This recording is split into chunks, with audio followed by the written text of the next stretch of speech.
সিপাহীজলা জেলা সভাধিপতি কার্যালয়ে অগ্নিকাণ্ড, অল্পের জন্য বড় দুর্ঘটনা এড়ানো গেল। সিপাহীজলা জেলার বিশ্রামগঞ্জস্থিত জেলা সভাধিপতি কার্যালয়ে বৃহস্পতিবার হঠাৎ একটি এসি ফ্যানে আগুন লেগে যায়। ঘটনাটি দেখতে পেয়ে পথচারীরা দ্রুত বিশ্রামগঞ্জ অগ্নি নির্বাপক দপ্তরে খবর দেন। খবর পেয়ে অগ্নি নির্বাপক বাহিনীর কর্মীরা দ্রুত ঘটনাস্থলে পৌঁছে আগুন নিয়ন্ত্রণে আনেন। ফলে বড় ধরনের ক্ষয়ক্ষতি এড়ানো সম্ভব হয়। তবে আগুনে একটি এসি ফ্যান সম্পূর্ণ পুড়ে যায়। প্রাথমিকভাবে অনুমান করা হচ্ছে, এই ঘটনায় প্রায় 50,000 টাকার ক্ষয়ক্ষতি হয়েছে।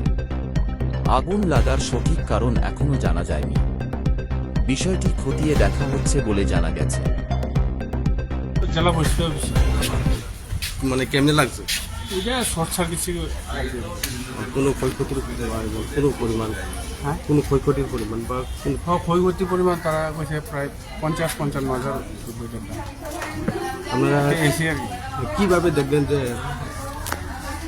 আগুন জেলে যে আপনাকে কে খবর দিয়েছেন বা কে এটা একজনের গিয়ে খবর দিছিল। খবর দিয়েছে না? আর এটা কোন জায়গা আসলো? এটা এটা বিশ্রামগঞ্জ বিশ্রামগঞ্জ আপনারা কোন স্টেশন থেকে আছেন? বিশ্রামগঞ্জ হয়েছে। তখন কি সব নিভে গেছে না? হ্যাঁ